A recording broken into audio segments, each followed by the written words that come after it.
Characteristics of management, exam में ये features of management नाम से आ सकता है, कैरेक्टरिस्टिक्स ऑफ मैनेजमेंट नाम से आ सकता है, नेचर ऑफ मैनेजमेंट नाम से आ सकता है।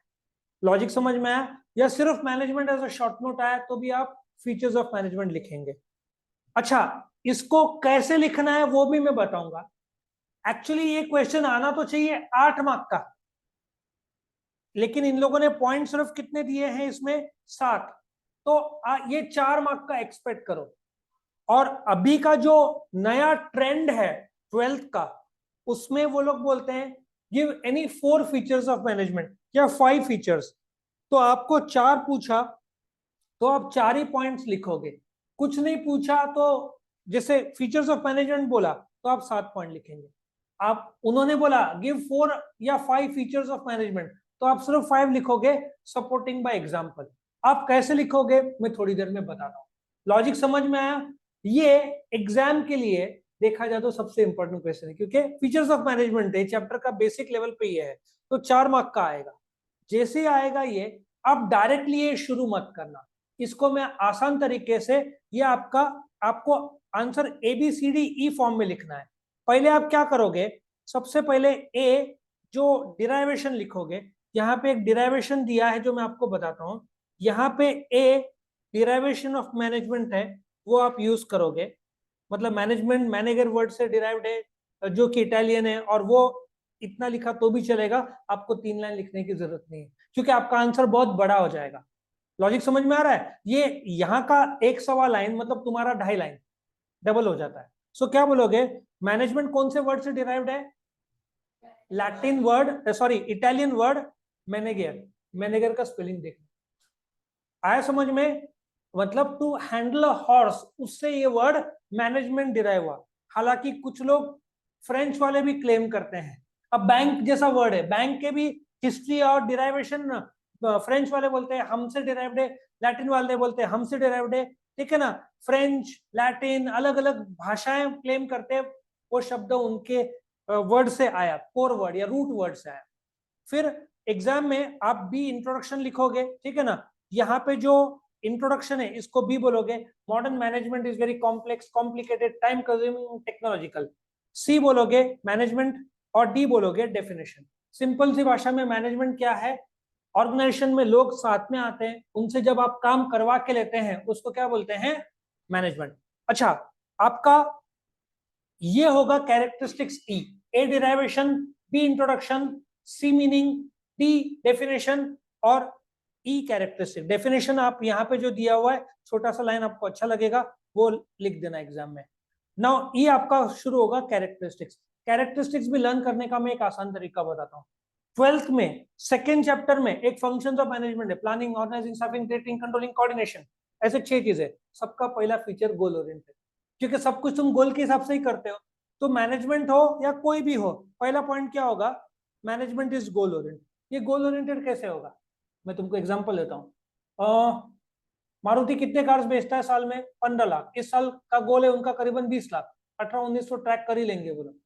तो गोल तुम्हारे टर्नओवर बेस्ड रहेगा या तुम्हारा प्रॉफिट बेस्ड होगा। इस साल तुमको 100 करोड़ का प्रॉफिट करना है, या 20% प्रॉफिट चाहिए, या तुम एरिया वाइज तुम करो, या अमेजन वाले बोलेंगे हम 5 लाख करोड़ या 10 लाख करोड़ का धंधा करेंगे। देश भी तो, इंडियन गवर्नमेंट भी तो गोल रखता है, 1 ट्रिलियन इकोनॉमी का प्लान है। गोल तो हर कोई रखता है। सो मैनेजमेंट का कोई भी काम, सिंपल सी बात है, हर चीज गोल में ही होती है। तुमको जब गोल दिया जाए उसके बाद तुम शुरू करोगे, सिंपल सी बात है। जैसे ही एग्जाम का टाइम टेबल आया, गोल आया, तब तुम्हारा पढ़ाई शुरू। गोल बनता है उसके बाद प्लानिंग बनता है। लॉजिक समझ में आया? तुमने गोल बनाया, अब तुम गोल अचीव करने के लिए क्या शुरू करोगे? प्लानिंग शुरू करोगे। ओके, नाउ एक टेक्निकली ऑब्जेक्टिव्स और गोल्स में माइल्ड फर्क है, लेकिन मैनेजमेंट में ऑब्जेक्टिव और गोल सेम तरीके से हम लोग ट्रीट करते हैं। एक एग्जांपल देता हूं। यहां से तुमको फॉर एग्जांपल दिल्ली जाना है, दिल्ली तुम्हारा ऑब्जेक्टिव है, लेकिन पहला गोल क्या रहेगा? फ्रॉम केरला, सपोजिटली केरला से महाराष्ट्र पहला गोल, दूसरा मध्य प्रदेश, तीसरा गोल दिल्ली, और अल्टीमेटली सो ऑब्जेक्टिव बड़ा है, ठीक है, और गोल छोटे छोटे उसके एलिमेंट्स है। अच्छा, ग्रेजुएशन तुम्हारा ऑब्जेक्टिव है, तो गोल क्या रहेगा? पहले HSC, फिर फर्स्ट ईयर बीकॉम BBA जो भी है, सेकेंड ईयर, थर्ड ईयर। तो लेकिन ये बारीक फर्क मैंने बताया, हालांकि मैनेजमेंट में बारीक फर्क का यूज नहीं होता है। अब तुम प्रॉफिट कमाओ, गवर्नमेंट के भी अपने गोल्स रहते हैं।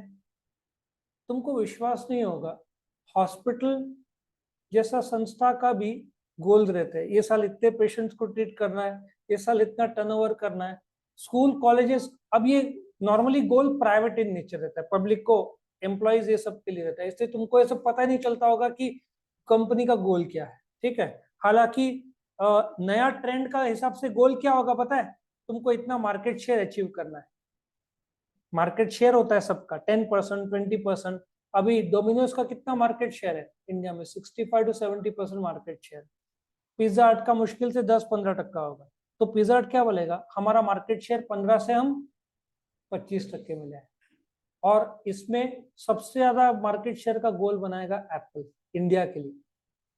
उनका इंडिया में मार्केट शेयर ओवरऑल में बहुत कम है, तुम्हारे Xiaomi और सैमसंग का ही कब्जा है, लग्जरी सेगमेंट है ना वो। तो ओवरऑल उनका भी होगा मार्केट शेयर, उनका इंडिया में कितना होगा? 2-3-4% के ऊपर नहीं होगा ओवरऑल हैंडसेट देखा जाए तो। ओवरऑल 10-10 हजार, 15-15-20, सबसे ज्यादा कौन से बिकते हैं हैंडसेट इंडिया में? 30,000 से कम वाले बिकते हैं। तुम कोई भी स्टैटिस्टिक्स ले लो, इंडिया में 15 और 30 हजार के बीच में तुमको मैक्सिमम, और 7-8 हजार का कोई अच्छा मॉडल लॉन्च किया, वो तो 2 दिन में दिवाली के टाइम में 30-32 लाख के लोग बेच देते हैं $1 बिलियन डे सेल में। तो ये गोल होता है इनका। ठीक है, दूसरा, management is a group activity. मैंने कंपनी में कौन काम करता है? लोग। तुम्हारे कॉलेज में कौन काम करता है? प्रिंसिपल। फिर कौन है? टीचर्स, लाइब्रेरी, एडमिन स्टाफ, सब मिलकर तो कॉलेज चलता है। तो ग्रुप एक्टिविटी है, ग्रुप। तुमको बताओ, कुछ बैंक का नाम नहीं लूंगा, गोल्स कितने कड़क रहते हैं। बैंक में 8-10 लोग काम करते हैं, 20 लोग काम करते हैं। इनको पहले क्या था? मंथली टारगेट, तुम दिन महीने में इतना अचीव करो। अब इतना कंपटीशन टाइट हो गया, डेली टारगेट। आज तुमको 5 लाख का या 10 लाख का पर्सनल लोन, गोल्ड लोन करना है, नहीं किया, घर ही जाने देते नहीं जल्दी। 6 बजे वेट करो, फोन करो, 7, 8, 9, और नहीं किया तो तुम छोड़ो, दूसरा आदमी जॉब करने के लिए तैयार है। डेली गोल्स पे बैंक भी काम कर रहे हैं। इसलिए तुमको देखो मैसेज आते होंगे, हमको तो गोल्ड लोन के इतने, गोल्ड और क्रेडिट कार्ड लोन, इतने मैसेजेस आते हैं लगभग हर बैंक से। अच्छा, एक और है, पहले इंश्योरेंस पोर्टेबिलिटी नहीं था ना, अभी पोर्ट कर सकते हैं। मेडिक्लेम या हेल्थ इंश्योरेंस करने के लिए कम से कम 8-10 कंपनी के मैसेज, फोन कॉल, उनको डेटा कोई लीक कर देता होगा ना। सो सबके अपने गोल्स है, सबको टिकना है। सो ग्रुप एक्टिविटी क्या होता है? कोई भी कंपनी में शेयर होल्डर्स कौन है? मालिक है। चलाएगा कौन? डायरेक्टर्स। फिर आएंगे तुम्हारे एम्प्लॉयज आएंगे ना। ग्रुप में मिलकर काम करना है। ठीक है, सो बेसिकली तुमको सारे रिसोर्सेस का सबसे बेहतरीन इस्तेमाल करना है, और वो ग्रुप के अंडर होगा। ग्रुप में टॉप में कौन होगा? मैनेजमेंट होगा। मैनेजमेंट कौन होगा कंपनी में? Board of directors. Cooperative society में कौन होगा? Managing committee. बाकी लोग कौन होंगे? एम्प्लॉयज होंगे। फिर अकाउंट्स मैनेजर। एक हायरार्की है, इसको टेक्निकल भाषा में क्या बोलते हैं? मैनेजमेंट स्ट्रक्चर बोलेंगे या ऑर्गेनाइजेशन स्ट्रक्चर बोलेंगे। कोई शब्द बोला था तूने? चेन, लेकिन उसको technical, chain of command, technically उसको ऑर्गेनाइजेशन स्ट्रक्चर बोलते हैं। ठीक है ना, और उस ऑर्गेनाइजेशन स्ट्रक्चर में कमांड डाउनवर्ड जाता है। ठीक है, तो चेन ऑफ कमांड से बेटर वर्ड कौन सा है? Organization structure. उसमें और भी है, ऑर्गेनाइजेशन चार्ट और वो सब, लेकिन डायमेंशन तुमको सिलेबस में नहीं। Management is intangible. एक बात बताता हूं, रिलायंस का टर्नओवर 8 लाख करोड़ है। 1 लाख करोड़ तो आराम से साल का नफा करता है वो। तुमको मैनेजमेंट करते हुए दिखेगा नहीं। तुम एक शादी में गए या पार्टी में तुम आए थे, लेकिन उसका बैकग्राउंड मैनेजमेंट इंटेंजिबल था। पहले से जो प्लान किया था हमने, होटल और डीजे और अरेंजमेंट और प्लानिंग और फूड और ये सब, आ रहे समझ में? तुमको सक्सेस दिखता है, सो तुम ऑब्जेक्टिव अचीव हुआ कि नहीं वो दिखता है। सो मैनेजमेंट से ऑब्जेक्टिव अचीव होता है। ठीक है, मैनेजमेंट से क्या अचीव होता है? ऑब्जेक्टिव। लेकिन बाय इटसेल्फ मैनेजमेंट क्या है? इंटेंजिबल है। लॉजिक समझ में आ रहा है? So you cannot see management, जो काम चल रहा है, तुमने गाड़ी सर्विसिंग में दिया, तुमने शाम को गाड़ी लिया, अंदर क्या प्रोसेस हुआ तुमको पता नहीं है। सो बाय इटसेल्फ मैनेजमेंट इनटेंजिबल है, लेकिन रिजल्ट टेंजिबल है। जो टारगेट उन्होंने अचीव किया है कि नहीं वो इंपॉर्टेंट है। आया समझ में? सो मैनेजमेंट ऑर्गेनाइजेशन का सेपरेट फंक्शन नहीं है. There is a manager, there is a team, planning, organizing, staffing, directing, controlling, decision making, ये लोग सब करते हैं. ये सब करने से क्या प्रॉफिट हो रहा है, क्या गोल अचीव हो रहा है, क्या टर्नओवर बढ़ रहा है, ये सब देखा जाता है. So management is intangible in nature but the results are tangible in nature. Management is a continuous process. तुम इसको पॉइंट नंबर 2 बोलना. क्यों पता है? क्योंकि planning, organizing, staffing, directing, controlling भी तो कंटिन्यूस प्रोसेस है. लाइफ कंटिन्यूस प्रोसेस है. फोर्ड कब शुरू हुआ था? 1903. Taj, Harley Davidson 1901, Mercedes Benz 1886. कितने 100 साल हो गए. कैडबरी 150 साल पुरानी कंपनी. आ रहा है समझ में? 150 साल से ये लोग चला रहे हैं कंपनी को. जो फर्स्ट बैंक था, मुझे लगता है 500 साल पहले पहला बैंक खुला था, आज भी चल रहा. सो इतने साल से कंटिन्यूस प्रोसेस है ना. लोग बदलेंगे, लोग छोड़ेंगे, रिटायर होंगे, डेथ होगा, आगे चलता जाए. अभी एयर इंडिया गवर्नमेंट का था, अभी इसमें आ गया, प्राइवेट सेक्टर में आ गया, तो उसको और अच्छे तरीके से वो लोग मैनेज करने की कोशिश कर रहे हैं. सो मैनेजमेंट क्या है? कंटिन्यूस प्रोसेस है. तुम्हारा पहला साल गोल आ गया और तुमने ठीक से मैनेजमेंट नहीं किया. बहुत सारे कंपनी, मेरा नजरिया है, खास करके तुम कोई होटल में जाते हो, मैं तुमको बेस्ट एग्जांपल देता हूँ होटल का. तुम हिल स्टेशन कहीं पे भी घूमने चले गए, मेरा एक ऑब्जर्वेशन है, इंडिया में जो काम करते हैं उनको इतना ट्रेनिंग नहीं दिया जाता. ताज में तुम चले जाओ रहने, तुम्हारे रूम में ग्लासेस होगा, ठीक है, वो लोग कांच को भी जो ग्लव्स पहन के साफ करते हैं उसमें फिंगरप्रिंट्स के निशान ना रहे. वो लोग, जापान में तुम जाओगे, पलंग के नीचे तुम झांक के देखोगे, इधर झाड़ू नहीं मारते होंगे. इंडिया में नहीं मारते झाड़ू, नहीं मारते होंगे बहुत जगह. वहां पे कार्ड लिखा रहता है, तुम देखोगे वी क्लीन हियर टू. आया समझ में? तो बोलने का तात्पर्य यह है कि वक्त के साथ साथ मैनेजमेंट बहुत इवॉल्व हुआ है, बहुत ज्यादा. आजकल आर्टिफिशियल इंटेलिजेंस बहुत ज्यादा यूज होता है, और आज का वर्ल्ड कैसे डेटा बेस्ड है, ठीक है. तुमको डिसीजन मेकिंग भी लेना है, वक्त के साथ साथ बदलना भी है. आईबीएम कंपनी जो कंप्यूटर में उस जमाने में टॉप की थी, पहले चाकू और ये सब बनाती थी, टाइपराइटर्स, वो कंप्यूटर में वर्ल्ड नंबर 1 हुआ. एप्पल कंप्यूटर बनाता था, आज उनका कंप्यूटर सेल इसके सामने कुछ भी नहीं है. मोबाइल के सामने मोबाइल 50% है, आईपैड ये सब लिमिटेड सेल पे चल, ठीक है ना. उनका जो लैपटॉप है वो बहुत कॉस्टली है, ठीक है. मोबाइल, लैपटॉप तुम छोटा ले सकते हो, बट मोबाइल एक अलग लेवल पे चला जाता है वो.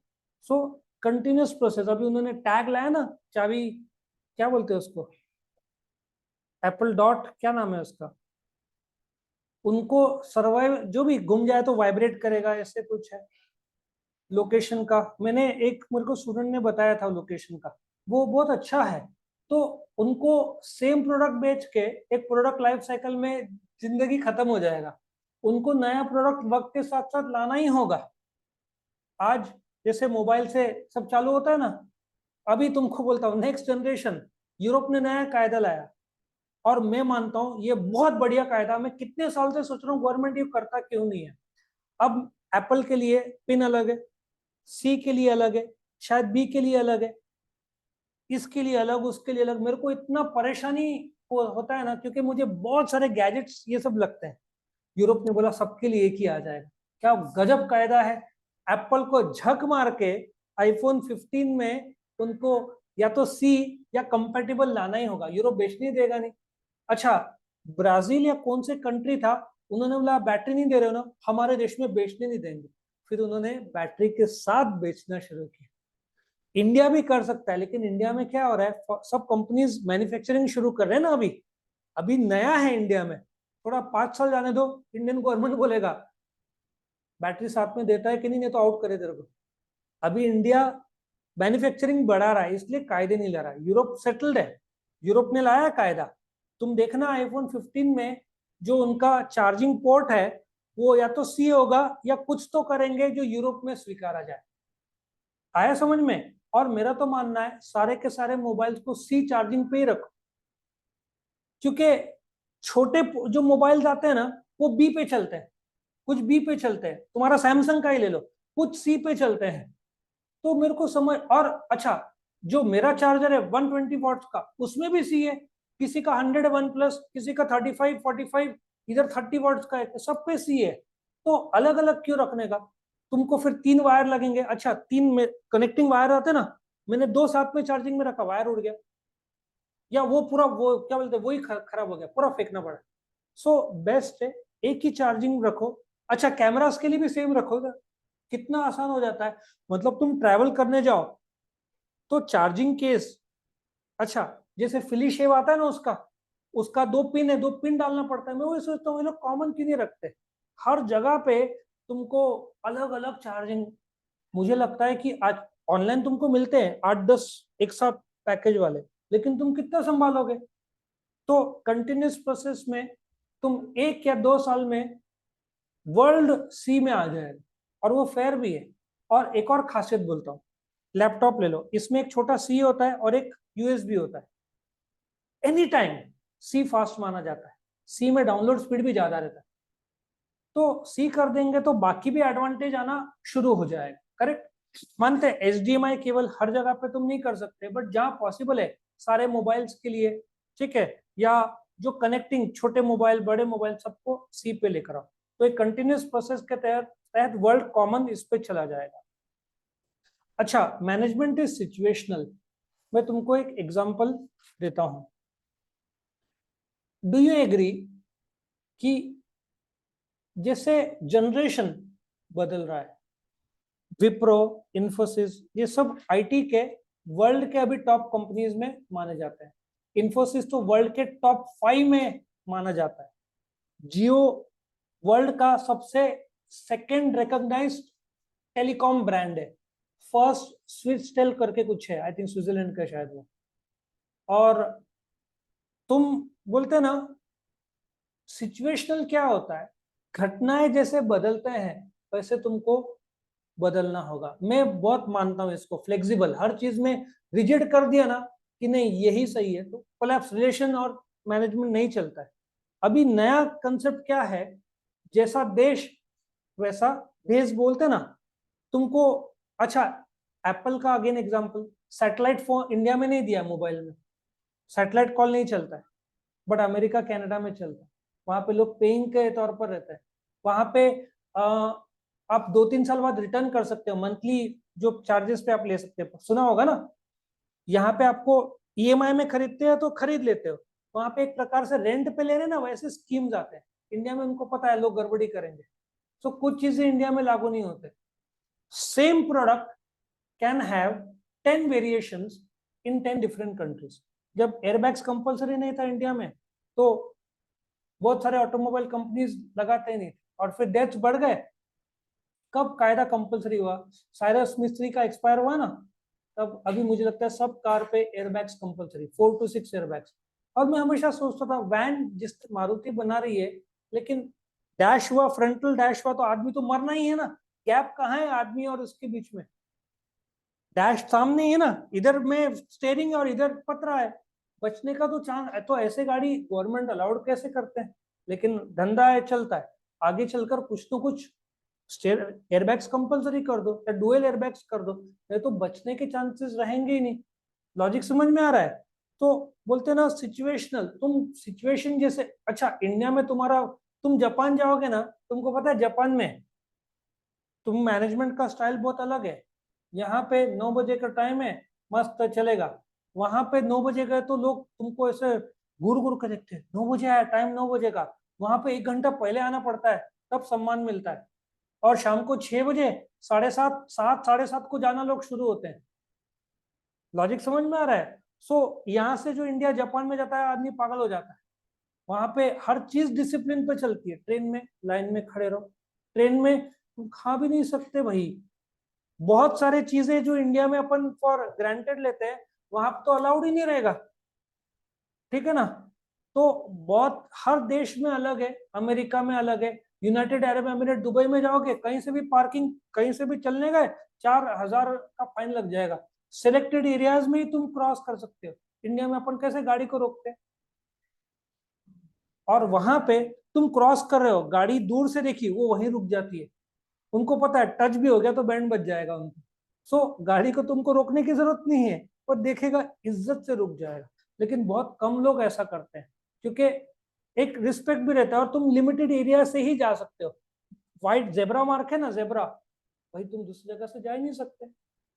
ऊपर पेमेंट जो है ऊपर से चल सकते हो, बट रोड क्रॉस करने के लिए जेब्रा ही अलाउड है। दूसरा तुम देरिंग ही मत करो, क्योंकि तुम बोल के बच गए। भाई कैमरास, सैटेलाइट कैमरास भर भर के उन लोगों ने करके रखा है, और वहां के पुलिस पुलिस ड्रेस में नहीं, आर्म ड्रेस में घूमती है।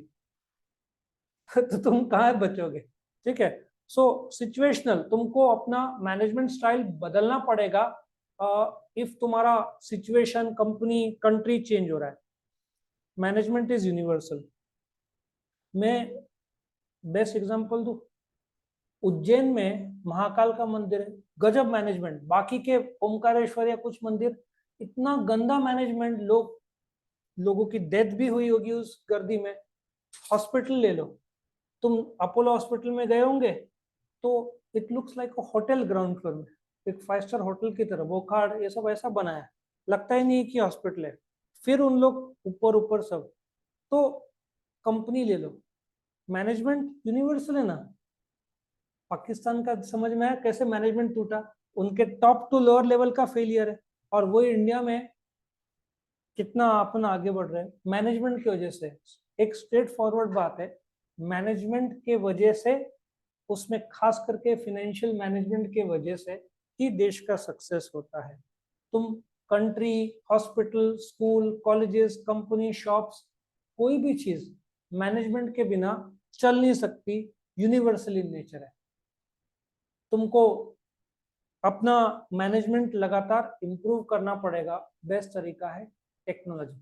नासिक का बॉश कंपनी है ना, तुम जाओगे, अपना कार्ड है ना, स्वाइप करोगे अटेंडेंस के लिए, यहाँ पे स्वाइप किया, जर्मनी का बॉश जो ओरिजिनल है, उधर पता चलता है कि तुम अंदर गए। ऐसा टेक्नोलॉजी उन्होंने बनाया है।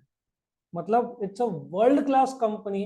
और सब कंपनीज अभी आर्टिफिशियल इंटेलिजेंस ये सब में एंटर हो रही है, लेजर, और सोच भी नहीं सकते वो जनरेशन आ रहा है जहां पे बोलते हैं ना, एक ऐसा भी टाइम आएगा खाने की इच्छा नहीं, चलो कैप्सूल खा लो, उसमें जो न्यूट्रिएंट्स है मिल जाएंगे। आ रहा है समझ में? जैसे जनरेशन चेंज हो रहा है, मैनेजमेंट इज डायनेमिक। 100 साल पहले का मैनेजमेंट और अभी निरंतर बदलते रहता है। इनफैक्ट तुमको बताओ, मेरा और प्रशांत सर का डिस्कस होता है, कोविड के पहले का साइकोलॉजी और कोविड के बाद का साइकोलॉजी में बहुत फर्क आ गया है। 2001 का साइकोलॉजी वह सिखाया, बच्चे लोग घर जाकर पढ़ते थे, टेस्ट देते थे। 2007-8 में आया, फास्ट ड्राइविंग बाइक्स, पल्सर सब आ गए, लोग थोड़े लाइट हो गए, रिलैक्स हो गए। 2010-11-12 टेस्ट है ना, 2 दिन पहले पढ़ाई करेंगे। पूरा ट्रेंड जनरेशन का बदल गया। अभी का ट्रेंड में हो सकता है स्टूडेंट से टेस्ट देखेंगे, नहीं देंगे। Sometimes people don't care. ये भी गलती नहीं कोविड का, पोस्ट कोविड का थोड़ा इम्पैक्ट धीरे धीरे कम होते जा रहा है, बट कोविड के बाद का साइकोलॉजी में पूरा चेंज हो गया है। सो तुमको अकॉर्डिंगली बदलना पड़ेगा। पहले किसी को डांटा तो बोलते ना, वो हाँ गलती हो गई, अभी डांटा, मुझे कैसे बोला, सबके सामने बोला, मेरा इंसल्ट कर दिया। तो और ऐसे भी केसेस होते हैं, बच्चे लोग सुसाइड, 1-2 केसेस सुसाइड। मैं बोलता चल क्या रहा है दुनिया में, एक डाटा उसने जाकर सुसाइड कर लिया। मतलब जीवन को इतना इंपॉर्टेंस है। तो जनरेशनल गैप बहुत आ गया है। तो तुमको वक्त बदल रहा है। आफ्टर 40 बहुत सारे लोग रिजिड हो जाते हैं। हमको बहुत मेहनत लेना पड़ता है, फ्लेक्सिबिलिटी, क्योंकि तुम्हारा नजरिया बन जाता है कि ये सही है गलत है। फिर मैं सोचता हूँ ये सही गलत तो मेरे हिसाब से, यंग जनरेशन के हिसाब से नहीं है। सो तुमको अपना फ्लेक्सिबिलिटी, सो डायनेमिक है। और एक बात बताता हूँ, मुकेश अंबानी ये सब तुमको दिखता ही नहीं होगा मैनेजमेंट करते हुए, लेकिन कैसे आगे बढ़ रहा है, आ रहा है समझ में? उसका कारण है, इनके यहाँ जो काम करते हैं ना, एक तो सैलरी हाई है, इनके यहाँ पे जो झाड़ू मारते हैं, 2 लाख रुपए तो उनका पेमेंट है मंथली। उनके बच्चों को अमेरिका पढ़ाई के लिए भेजते हैं लोग। लॉजिक समझ? और कल का बर्थडे का वीडियो वायरल हुआ, गिफ्ट दिया, जब केक काट के दिया, कल का परसों का वीडियो। आकाश अंबानी एक लड़के ने कोई प्राइवेट जेट में एक एम्प्लॉय का बर्थडे था, तो केक काटा, उसको केक खिलाया। अरे डायनेमिक है ना, वो जिंदगी भर छोड़ेगा नहीं। पहले तो 2 लाख रुपए दिया, सपोजिटली कोई जो भी इंसान झाड़ू मारेगा 8-10 हजार, वो जीवन पूरा स्ट्रगल में बिताएगा। यहाँ 2 लाख, यहाँ तो मैनेजर जो है उससे बड़े कंपनीज के मैनेजर से ज्यादा तो इसका नौकर कमा रहा है। दोनों का लाइफस्टाइल, कॉन्फिडेंस और उनके बच्चों का, उनका घर। तो एक और अभी मैंने एक वो देखा, शाहरुख खान के जो पर्सनल असिस्टेंट या सेक्रेटरी ना, कोई लड़की है, ठीक है, उसने घर लिया और उसका इंटीरियर उसके वाइफ ने किया, शाहरुख खान के वाइफ का गौरी खान ने किया। तो अब पता चला कि उसके असिस्टेंट का पगार है 6 करोड़ रुपया साल का। तो कम वक्त अपन कर क्या रहे, सीए एमबीए करके, इनके असिस्टेंट जाकर जो है, इनके पर्सनल ट्रेनर जो रहते हैं, they might charge you 15-15 lakh रुपए महीने का। इनके डाइटिशियंस ये सब का costing is in lakhs and they पे दैट। आ रहा समझ में? तो डायनेमिक, तुमको वक्त बदल रहा है तो सिचुएशन भी वैसे बदलना होगा। तो ये था इंपॉर्टेंस ऑफ मैनेजमेंट। कोई डाउट? हाँ सर, मैं भी असिस्टेंट बनना चाहता हूँ।